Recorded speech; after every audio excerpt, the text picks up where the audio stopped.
हर व्यक्ति के मन में, दिमाग में कितने प्रकार के? 3 प्रकार के विचार हमेशा घूमते रहते हैं, मंडराते रहते हैं। अनावश्यक विचार, असमय विचार और असंभव विचार। अनावश्यक, असमय और असंभव, ये 3 प्रकार के विचार होते हैं जो हर आदमी के मन में घूमते रहते हैं। पहला क्या है? अनावश्यक विचार। अनावश्यक विचार मतलब जिसकी कोई आवश्यकता नहीं है, फिजूल के विचार, व्यर्थ के विचार। ये विचार हमारे मन में, दिमाग में घूमते रहते हैं, भीड़ लगाए रहते हैं। ट्रैफिक जाम, रोड में क्या होता है, जहाँ पर देखते हैं बहुत गाड़ियाँ जाती है, या वहाँ पर ज़्यादा रिक्शे वाला, तंगा वाला, टेम्पो वाला और भी कुछ आ गए, तो जो असली गाड़ी है, कार है, बसें हैं, जो भी, वहाँ पर जाम हो जाता है, तो उसको कहते हैं ट्रैफिक जाम। और जाम हो जाता है तो बहुत देर लग जाती है वहाँ पर भीड़ हटने में। तो वहाँ तो 5 मिनट, 10 मिनट, आधा घंटा, बहुत तो 1 घंटा, इतनी देर जाम रहता है। लेकिन आदमी के दिमाग में, हमारे मन में जब ट्रैफिक जाम होता है ना, तो ये 1 घंटा 2 घंटा नहीं, 1 दिन 2 दिन नहीं, कितने दिन तक जाम रहता है? कितने दिन तक जाम रहता है? सप्ताह, महीनों, वर्षों, ये विचार हटते ही नहीं। एक शिक्षिका है, अभी 5 दिन पहले मेरे पास फोन आया, कहा साहब जी मन बेचैन लग रहा है, मन अशांत लग रहा है, लगता है कहीं भाग जाऊं, कुछ कर लूं। मैंने कहा क्या हुआ? झगड़ा हुआ? कोई घटना घटी? कहा कुछ भी नहीं हुआ, सब लोग ठीक है, सब बढ़िया है, ड्यूटी चल रही है, सब कुछ अच्छा है, लेकिन मन बेचैन हो गया है, एकदम न नींद आती है, न भोजन अच्छा लगता है, कुछ भी अच्छा नहीं लगता है। ऐसा क्यों हो गया? क्योंकि उसके मन में अनावश्यक विचार, फिजूल के विचार इतने आ जाते हैं कि ये फिजूल के विचार सर दर्द, मूड खराब, ओवर थिंकिंग, है ना? जो हमारा मूड खराब होता है, दिमाग भारी होता है, सर दर्द होता है, और लोग कहते हैं कि ओवर थिंकिंग हो गया। ओवर थिंकिंग अच्छे विचारों से नहीं होते, सकारात्मक विचारों से नहीं होते। ओवर थिंकिंग होता ही है नेगेटिव विचारों से, अनावश्यक विचारों से, गलत विचारों से। तो ये हमें चिंतन करना चाहिए, सोचना चाहिए। अगर हमारा मन खराब लग रहा है, सर दर्द हो रहा है, बेचैनी लग रही है, तो इसका अर्थ है कि हम गलत विचारों को, फालतू के विचारों को अपने मन में जगह दे दिए और वो घूम रहे हैं और वे हमें अस्त व्यस्त कर रहे हैं। जैसे आपके घर में 5 लोग हैं, 7 लोग हैं, 10 लोग हैं सदस्य, और आपस में अच्छे से रह रहे हैं, प्रेम से रहते हैं, बढ़िया से रहते हैं, और सब काम करते हैं और बढ़िया से अपना घर संभाल रहे हैं। लेकिन कभी कभार आपके घर में 5 लोग तो है ही घर वाले, और वहाँ 50 लोग आ जाए, ऐसे लोग आ जाएं जो शराब पीने वाले, गुटखा खाने वाले, गांजा पीने वाले आ जाएं 50 लोग। अब क्या होगा? वो जो आए हैं शराब पी करके, गुटखा खा के, गांजा पी के, गलत स्वभाव वाले लोग, अब वो थोड़ी देर में ही पूरे घर में जो पवित्रता है, सफाई है, सब घर में गंदा कर देगा। शराब पी के वो गाली देगा, चिल्लाएगा, गलत बोलेगा, सही है, और उसके बदबू चारों तरफ फैल जाएंगे, और घर में रहने वाले 5 लोग क्या हो जाएंगे? परेशान हो जाएंगे, दुखी हो जाएंगे, और घर अस्त व्यस्त हो जाएगा। सही है? ऐसा ही होगा। हमारे दिमाग में, हमारे हृदय में, हमारे मन में 5 लोग है ना, 5 लोग जो पवित्रता है, जो 5 सद्गुण है, जो 5 अच्छे विचार है। इसको हम ऐसे भी कह लें कि मन, चित्त, बुद्धि, अहंकार, ये चतुष्ट अंतःकरण है। ये 4 लोग हैं, ये मिल करके पूरे शरीर के घर को चलाते हैं। क्या है? पहला है मन, बुद्धि, फिर चित्त, फिर अहंकार, कर्तुति। ये सब मिल करके सोचना, निर्णय देना, काम करना, स्वीकार कर लेना, ये हमारे जीवन के ये भीतर की चीजें हैं। बढ़िया से जीवन चल रहा है, लेकिन दिमाग में जब नेगेटिव विचार आ जाते हैं, किसी ने गाली, क्रोध, गुस्सा, ईर्ष्या, घृणा, द्वेष, फिजूल की बातें देख देख करके, बाहर के लोगों को देख देख करके जब वो विचारे आ जाते हैं, गलत विचार, तब क्या होता है? तब अब दिमाग भारी होने लगता है और मन खराब होने लगता है। और हमारे जो सद्गुण है, जो मन है, जो बुद्धि है, वो कुबुद्धि में बदल जाती है। जो सुबुद्धि है, वो सुबुद्धि कहाँ बदल जाती है? दुर्बुद्धि में, कुबुद्धि में। आदमी की जो बुद्धि है ना, यही असली सारथी है। बुद्धि यही लगाम है। और बुद्धि यदि सही है, बुद्धि यदि शुद्ध है, तो क्या होगा? जीवन में उन्नति होगी, जीवन में सुख शांति का अनुभव होगा। और यदि बुद्धि दुर्बुद्धि में बदल गई, इसमें गलत विचार आ गए, तो समझिए कि आप सब गड़बड़ होगा। आप मंदिर जाएंगे, गिरजाघर जाएंगे, भजन करेंगे, और बुद्धि खराब है तो सब गड़बड़ ही होगा। इसलिए कहते हैं शुद्ध बुद्धि का होना। ये कब होगा? जब हम गलत देखना, गलत सुनना और ओवर जो गलत विचार है, नेगेटिव विचार है, अनावश्यक विचार है, इन विचारों को हम अपने मन में न आने दें। अपने लक्ष्य को, अपने उद्देश्य को इतना महान बना दो कि व्यर्थ के लिए समय ही न बचे। एक मनीषी ने कहा है कि हे लोगों, अपने लक्ष्य को इतना महान बना दो, इतना बड़ा बना दो कि व्यर्थ काम के लिए आपके पास टाइम ही न बचे, समय ही न बचे। है ना? अपने लक्ष्य, अपना उद्देश्य, अपना काम काज इतना बड़ा है कि व्यर्थ के लिए टाइम नहीं है, समय नहीं है, वक्त नहीं है हमें गलत लोगों से बात करने के लिए, क्योंकि हम व्यस्त है उन लोगों में जो लोग हमसे प्रेम करते हैं। जो नफरत करते हैं उनके लिए टाइम कहाँ से निकालें? प्रेम करने वालों के लिए ही समय नहीं दे पा रहे हैं। जो पूजा कर रहे हैं, जो सुनने वाले हैं, सत्संग सुनने वाले, उनके लिए समय नहीं दे पा रहे हैं, तो जो गलत लोग हैं उसके लिए समय कहाँ से निकालेंगे? तो ये है उद्देश्य, अपना उद्देश्य, मतलब अपना इरादा, अपना उद्देश्य इतना बड़ा बनाना चाहिए, ऐसा बनाना चाहिए, टाइम टेबल, पढ़ने लिखने, होमवर्क, दिनचर्या हमारी, कि हम गलत लोगों के साथ, गलत विचारों के साथ, गलत दिशाओं में हम कभी न जाएं। तब मन में गलत विचार नहीं आएंगे। लेकिन आदमी आज क्या होता है? आदमी ज्यादातर गलत लोगों के साथ जाता है, गलत बातों को सुनता है, इसलिए क्या होता है? गलत विचार आने लगते हैं। गलत विचार कहाँ से आते हैं? अनावश्यक विचार कहाँ से आते हैं? गलत संगति से, गलत माहौल से, गलत परिवेश से। जो खाली रहता है, जिसके पास कोई टाइम समय रहता है ना, जिसके पास, वो हमेशा दूसरों के समय बर्बाद करता है। सामने में लोग आते हैं और ताश खेल रहे हैं, पी रहे हैं, खा रहे हैं, घंटों बैठे हैं, उसके पास समय ही समय है, चले जाओ, बैठ जाओ, बढ़िया समय दे देंगे, आपको भी सजा देंगे।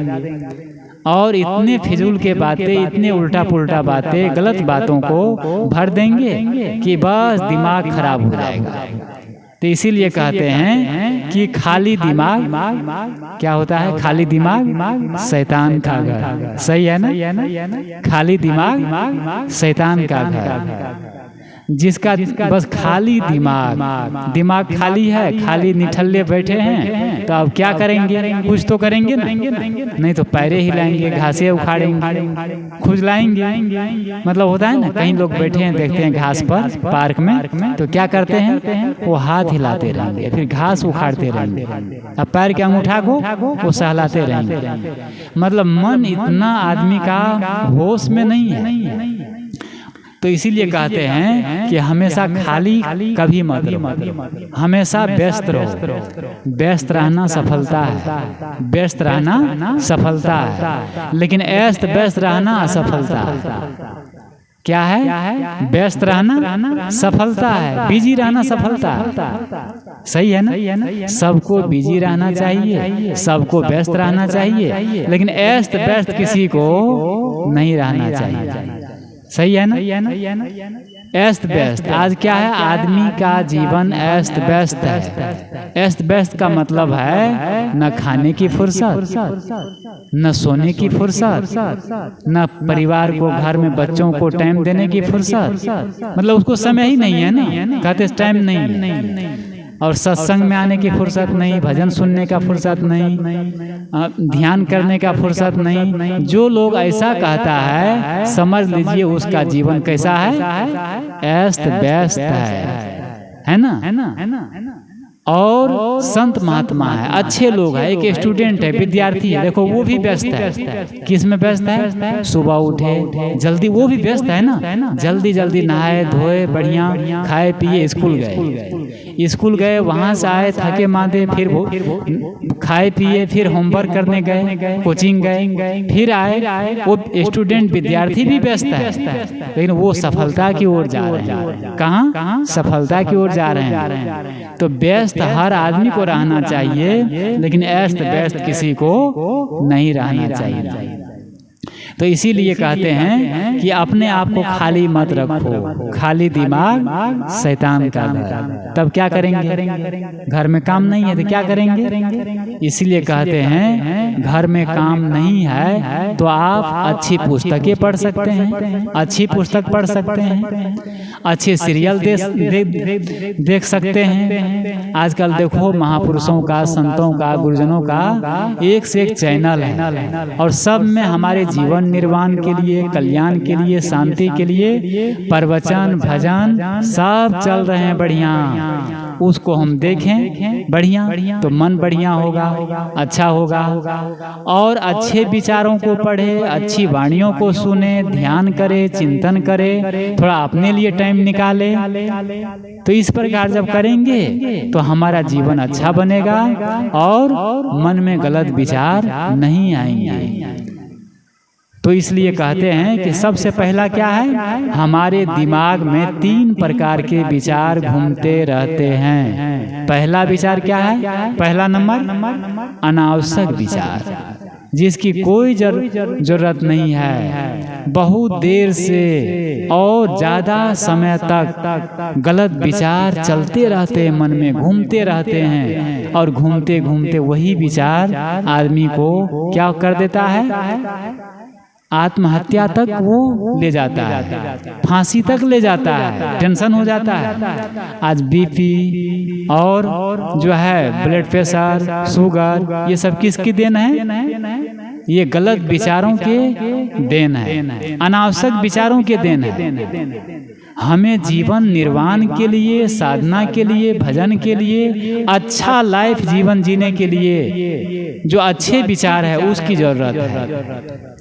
और वे विचार हमारे दिमाग में कम ही आते हैं। गलत कौन होते हैं? गलत विचार ज्यादा आते हैं, क्योंकि चारों तरफ माहौल कैसा है, परिवेश कैसा है? गलत परिवेश है, गलत माहौल है, इसलिए गलत विचार हमारे मन में आने लगते हैं। इसके लिए क्या कहा गया कि अपने लक्ष्य को इतना बड़ा बना दो, अपने काम को इतना मतलब ठोस करो कि व्यर्थ के लिए समय ही ना बचे।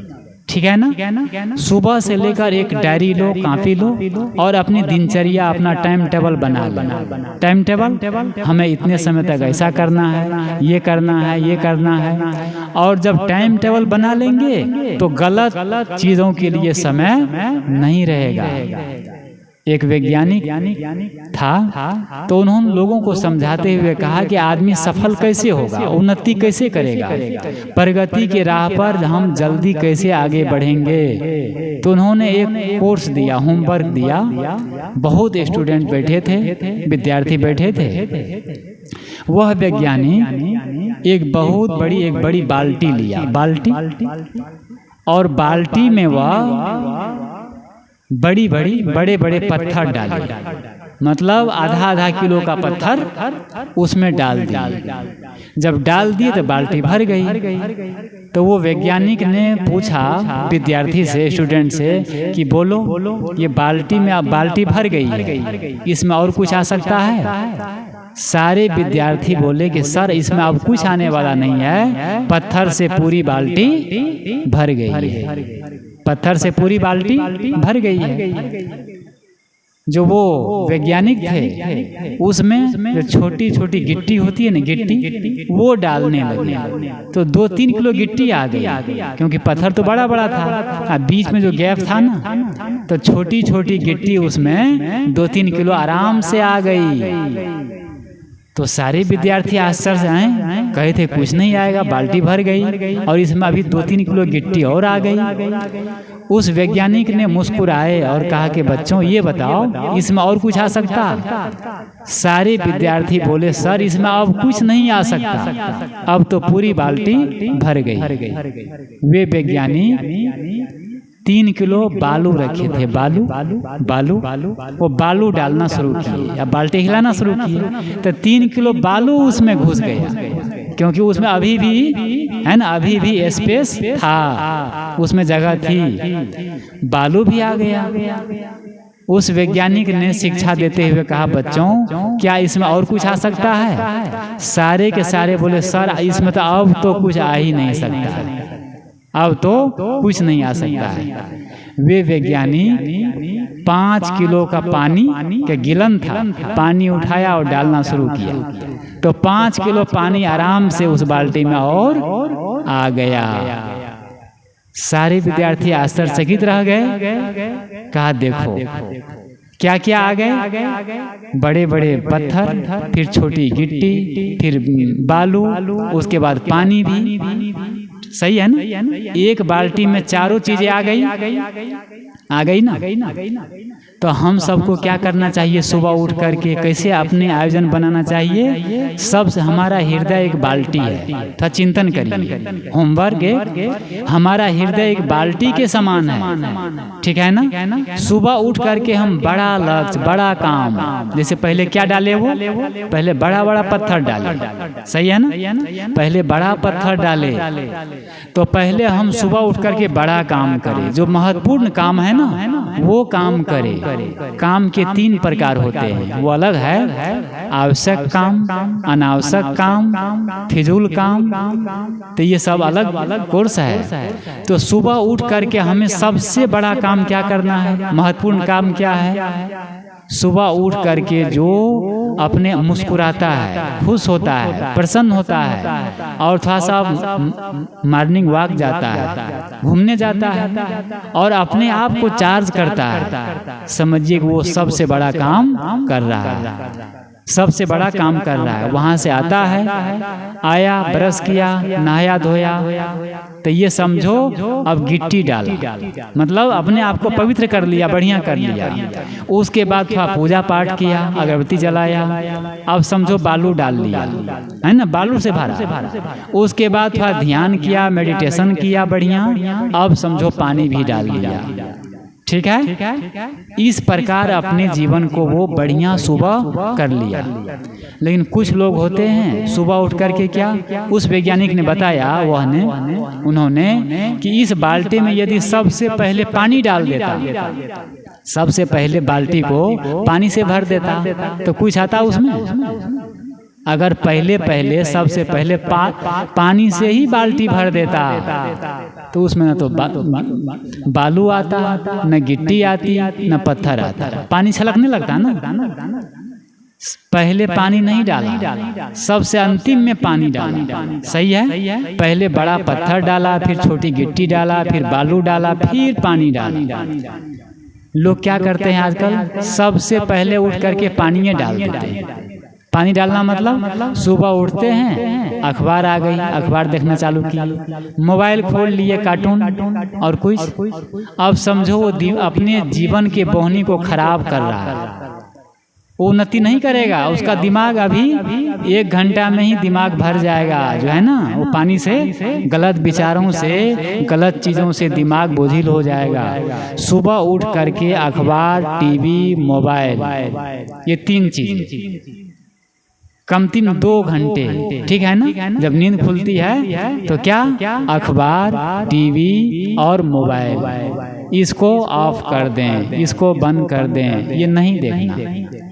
हम नहीं कहते नहीं देखना चाहिए, 2 घंटा बाद देखिएगा, ठीक है ना। जब नींद खुली है तो 2 घंटा अपने, देखो सुबह उठते हैं तो सारे, जब उठते हैं हम, पक्षी जगत है, पक्षी जब सुबह उठते हैं तो चहचहाते हैं, कोयल कितना बढ़िया आवाज करती है, और वनस्पतियां, जगत, हवा कितना शक्तिशाली ऊर्जा।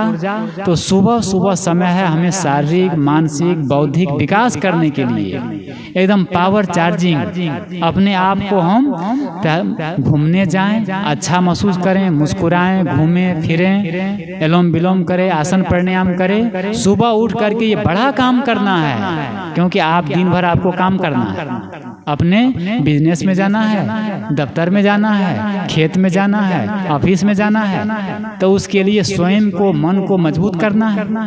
और सुबह सुबह ही उठ करके हम टीवी, मोबाइल, अखबार देख करके मन को बोझिल कर लिए, गलत घटनाओं को देख करके, सुन करके, पढ़ करके, है ना, नेगेटिव विचार आ गए दिमाग में, सुबह ही ओवर थिंकिंग हो गया, है ना, सुबह ही बाल्टी भर गई ना।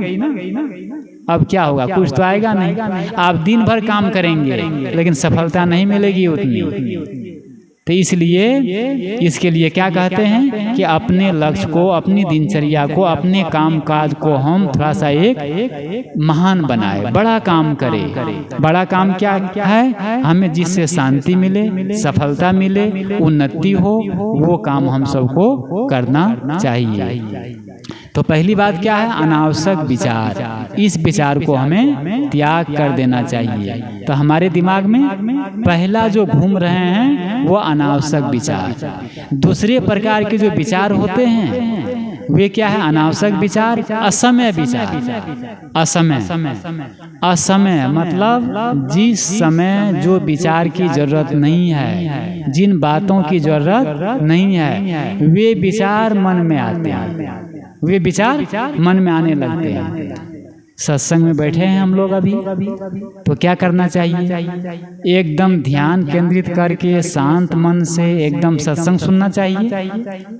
लेकिन कहाँ है मन में पूरा खेत का, दुकान का, जूते चप्पल का, व्यापार का सारे विचार आने लग गए, है ना। अभी उन विचारों की कोई जरूरत नहीं है, हम सत्संग में आए हैं। इसी प्रकार हम ध्यान में बैठे। ध्यान में कहा जाता है कि सारे विचारों को छोड़ दो, दिमाग को शांत करो, मन के संकल्प विकल्प को छोड़ो और मन को स्थिर करके आत्मा में लगाओ। लेकिन जैसे ध्यान में बैठते हैं क्या होता है, अब देखिए एकदम धारा की धारा, एकदम पूरा मन में प्रवाह रूप में वो मतलब असमय विचार आने लगते हैं। जिन विचारों का अभी कोई जरूरत नहीं है, जिन बातों की कोई जरूरत नहीं है, वे विचार, वे बात मन में आते हैं और न तो हमें भजन करने देते हैं, न ध्यान करने देते हैं, न हमें शांति से जीने देते हैं। सोने के लिए गए, रात में सोने के लिए, अब देख लो ना, करवट बदल रहे हैं, है ना, नींद नहीं आ रही, आंख तो बंद कर लिए, शरीर को लेटा दिए, लेकिन मन में कितने विचार आ रहे हैं और घंटों बीत जाते हैं, नींद नहीं आती। यह है असमय विचार। सही है ना? सोने गए लेकिन गलत बातें आने लगी, गलत विचार आने लगे, और क्या अच्छे भी विचार आए तो सोने के समय में वो भी गड़बड़ है। सोने के समय में कोई भी विचार हमारे मन में नहीं आने चाहिए, तब जाके हमें नींद आएगी और हम सुख से सो पाएंगे। असमय हम ध्यान में बैठे हैं, पूजा में बैठे हैं, वंदना में बैठे हैं, मंदिर में बैठे हैं, उपासना करने के लिए बैठे हैं, उपासना करने के लिए, पूजा करने के लिए, लेकिन मन में गंदे विचार आने लगे, मन में गलत विचार आने लगे, तब क्या हुआ? तब वह उपासना और वह मंदिर में जाना, आश्रम में जाना, पूजा करना, उसमें सफलता हमें नहीं मिलेगी। एक बार नारद जी स्वर्गलोक जा रहे थे, असमय, मैं क्या कह रहा हूँ कि हमारे मन में विचार आते हैं, असमय विचार, अर्थात जिस समय उन विचारों का, उन बातों की कोई आवश्यकता नहीं है, वे विचार आ जाते हैं। तो एक बार नारद जी जा रहे थे स्वर्गलोक। सुने हैं नारद के नाम? कहते हैं कि एक पल में तीनों लोग। नारद जी ऐसे पत्रकार हैं हमारे, है ना, देवलोक के, कि बस तुरंत तीनों लोग में एक साथ बस चले जाते हैं, नारायण नारायण। ये तो अलग विषय है पुराण की, और ये काव्य है। तो नारद जी स्वर्गलोक जा रहे थे, तो उनका एक मित्र था, तो वो मित्र बार बार कहते थे कि हमको भी एक दिन स्वर्गलोक आप ले चलिए। नारद जी कहे अभी फुर्सत नहीं है, टाइम नहीं है, बाद में ले जाएंगे। और उस दिन उसका मित्र एकदम ठान लिया कि आज तो मैं जाऊंगा ही, आज मुझे आप ले चलिए। मजबूर हो गया, चलो भाई, लेके चले गए स्वर्गलोक। वहां गए तो वो मित्र को एक पेड़ के नीचे बैठा दिया और कहा कि तुम यहीं रहो, मैं थोड़ा सा विष्णु भगवान के दफ्तर से आता हूँ, कुछ है ना काम है। नारद जी कहाँ कहाँ जाते हैं? विष्णु भगवान के दफ्तर, ब्रह्मा के दफ्तर और इंद्र के दफ्तर, सब जगह पहुँच जाते हैं ना। तो कहे कि मैं विष्णु भगवान के दफ्तर से आता हूँ, आप तुम यहीं बैठे रहो, और कहीं देर हो जाएगी तो घबराना नहीं, यहीं बैठे रहो, और कुछ जरूरत पड़े तो यहाँ तुम्हें सब कुछ मिलेगा। नारद जी समझा रहे हैं कि यहाँ तुमको सब कुछ मिलेगा, ये कल्प वृक्ष है। नारद जी उनको बहुत बढ़िया से समझा दे रहे हैं कि ये कल्प वृक्ष है, तुमको जो चीज की जरूरत पड़ेगी वो चीज मांगोगे, वो चीज मिल जाएगा, लेकिन सावधान रहना, सावधानी से मांगना, होश में मांगना। नारद जी चले गए। इधर वो आदमी थका था, गर्मी का मौसम था और भूखे था। वो आदमी बैठ गया, बढ़िया ठंडी ठंडी हवा चल रही है, स्वर्गलोक है ना, बढ़िया, और भूख लग रही थी। वो सोचता है कि भोजन मिल जाता और भोजन करता तो भूख मिट जाती, कितना अच्छा होता। इतना सोचना ही था कि सोने की थाली में 56 प्रकार के व्यंजन बन के आ गया। ठीक है ना? बड़े ध्यान से सुनिएगा अभी क्या क्या हो रहा है। अब 56 प्रकार के व्यंजन बन के उसके एकदम बढ़िया सोने के थाली में आ गया। वो देखता है, क्या पूछना, मुस्कुराया, खुश हुआ और बढ़िया भोजन करने लगा, खाया। ऐसा भोजन तो आज तक खाया ही नहीं है ना, खाया ही नहीं था। और जब बढ़िया भोजन मिल जाता है तो ज्यादा ही, है ना, कुछ ज्यादा ही खा लिया जाता है। वो खा लिया। जब खाया कुछ देर बीता तो उसको नींद आने लगी। स्वाभाविक है ना, भोजन जब करते हैं पेट भर तो नींद आने लगती है। वो सोचता है कि कहीं सोने की जगह होती, पलंग हो जाता तो मुझे सोने में आराम होता, सो जाता, कितना आराम मिलता। इतना कहना ही था, मन में सोचा कि बढ़िया एकदम, है ना, इंद्रासन, पलंग बिछ गया बढ़िया मखमल, और जैसे बिछ गया वो सो गया। अब जब सोया तो नींद आने लगी। इतने में मन में होता है कि अब मैं सो रहा हूँ बढ़िया, बहुत अच्छा लग रहा है, भोजन मिल गया, सोने की जगह मिल गई। लेकिन अगर कोई नवयुवती होती, लड़की, और मेरे पैर को दबाती तो कितना अच्छा होता। इतना सोचना ही था ना कि 2 नवयुवती लड़की आ गई और दोनों पाँव को दबाने लगी, मालिश करने लगी। वो देखा तो घबराया मन में, है ना, मन में घबराहट हुई और वो सोचता है कि कहीं इसका पिता, इसका भाई देख ले और मुझे डंडा से मारने लग जाए, तब क्या होगा। इतना सोचना ही था, क्या होगा। अब क्या हुआ जानते हैं आप लोग, सब लोग जान गए हैं ना। उधर से 2 लोग आए डंडा लेके और पिटाई चालू करना शुरू कर दी, पिटने लगे। अब तो भागा जोर से चिल्लाते हुए। उधर से नारद जी आ रहे थे, क्या हुआ भाई, क्या हुआ, बताया ऐसी सी बातें। नारद ने कहा, ओह तुमको मैं स्वर्ग लोक में ले आया, मृत्यु लोक से कहाँ ले आया, स्वर्ग लोक में ले आया, बैकुंठ लोक में ले आया और कल्प वृक्ष के नीचे तुमको रख दिया और यहाँ आकर के तुमने ये क्या सोच लिया, क्या मांग लिया। सही है ना, ये उनकी ये घटना नहीं है, ये एक मतलब दृष्टांत है। हम लोग भी पवित्र जगह में बैठे हैं, आश्रम में, मंदिर में, गुरु के पास, भगवान के पास, ईश्वर के पास, लेकिन मन में क्या है, असमय विचार, असमय विचार, गलत विचार, ये विचार आ जाते हैं। इसीलिए सबको कहा जाता है कि ध्यान से मांगना। लोग को मांगना नहीं आता है ना, उसको मांगने आया, वो यदि वहाँ मांग लेता कि मुझे सद्बुद्धि मिल जाए, मेरा कल्याण हो जाए, मेरा मोक्ष हो जाए, तो हो जाता। लेकिन क्या मांगा, गलत मांगा ना, और वो नरक में चला गया। तो इसीलिए सबको अपने जीवन को होश में और बोध पूर्वक जीवन जीना चाहिए। तो पहली बात क्या थी, अनावश्यक विचार, और दूसरी असमय विचार, गलत विचार आते हैं हमारे मन में, और अंतिम है असंभव। अंतिम क्या है, असंभव। ये 3 प्रकार के विचार ही हर व्यक्ति के दिमाग में, मन में आते हैं, और कोई विचार नहीं है, इसमें सारे विचार आ जाते हैं। क्या है, असंभव। असंभव का अर्थ होता है जिसको हम पूरा नहीं कर सकते, जिन बातों को हम पूरा ही नहीं कर सकते हैं, और 1 जन्म में नहीं, 10 जन्म में भी पूरा नहीं कर सकते हैं, उसको कहते हैं असंभव विचार। असंभव विचार।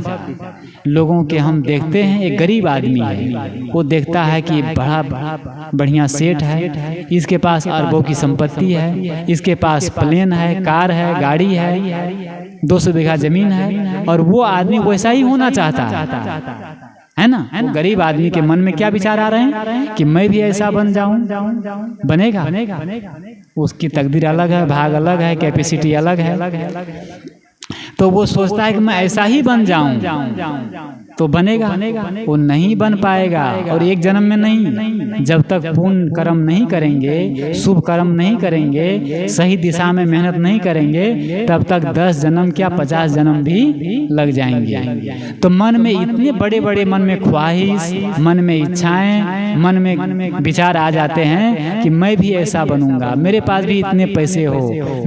देखो, सपने देखना अच्छी बात है, सपना देखना, अच्छे आयोजन बनाना, बड़ी सोच करना, वो अच्छी बात है। लेकिन मन में जो बड़ी लोगों को देख करके कंपटीशन करना, और मन में मतलब असंभव को भी संभव करने की इच्छा, ये कभी वो नहीं हो सकते हैं। इसीलिए किसी शायर ने कहा है कि हर ख्वाहिश ऐसी कि हर ख्वाहिश पर दम निकले, बहुत निकले मेरे अरमान फिर भी कम निकले। क्या कहते हैं, हर ख्वाहिश ऐसी कि हर ख्वाहिश पर दम निकले। ख्वाहिश का अर्थ होता है इच्छा, ठीक है ना। हर इच्छा ऐसी होती है मनुष्य की कि हर इच्छा पर दम निकले। उन इच्छाओं को पूरी करने के लिए, पूर्ति करने के लिए दम निकल जाएगी, शरीर छूट जाएगा, फिर भी उतना हम नहीं कर पाएंगे, वो चीज़ नहीं पा पाएंगे। हर ख्वाहिश पर दम निकले, बहुत निकले मेरे अरमान फिर भी कम निकले। कहते हैं इतने अनेकों इच्छाएं हैं मन की, बड़ी जो है ना, कंपटीशन की भावना है, असंभव बातें हैं जो मन सोच लेता है, जो 10 जन्म में भी पूरा नहीं कर सकता। इसलिए सबको चाहिए कि असंभव, मतलब असंभव चीज़ हमें नहीं सोचना चाहिए, हम मेहनत करना चाहिए, परिश्रम करना चाहिए और अच्छी योजना बनानी चाहिए। और जो करते करते मेहनत करते करते जो भाग में हो, जो प्रारब्ध में होता है, उसमें हम डेवलपमेंट करते जाएं, अच्छी बात है। लेकिन मन में अब लड्डू खाना मने मन, हम भी इंद्र बन जाए, हम भी सेठ बन जाए, अरे मेहनत करो ना, बन जाना, अच्छी बात है। लेकिन पहले से ऐसा मतलब कर लेना, तो ये कहते हैं असंभव विचार आते हैं ना मन में। सबके मन में ये असंभव विचार आते हैं, इसीलिए इस कहते हैं असंभव विचार का त्याग करना। तो ये बात आई कि हर आदमी के मन में 3 प्रकार के विचार घूमते रहते हैं, अनावश्यक, असमय और असंभव। इन तीनों विचार पर हम कंट्रोल पाएं, मन को बस में करें। और ये तभी होगा जब हम सत्संग में जाएं, अच्छे लोगों के संग साथ करें और अपने जीवन को होश और बोध पूर्वक जीवन जिएं। होश क्या है? होश है हमें क्या खाना है, हमें क्या करना है, हमें क्या सुनना है, हमें क्या छूना है, यह होश, इसको कहते होश। क्या कहा कि हमें क्या खाना है, ये होश है।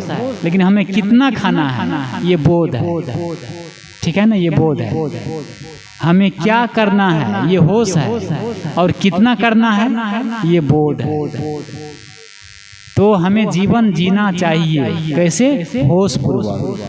कितना जीवन जीना चाहिए? जीवन बहुत थोड़ा है, इसलिए होश और बोध पूर्वक यदि हम कर्म करेंगे, जीवन जिएंगे, तो हमारे जीवन सुंदर बनेगा, मन अच्छे बनेंगे और जीवन में, इसी जीवन में सुख और शांति का अनुभव होगा। इसी के साथ मैं अपनी बात को विराम देता हूँ।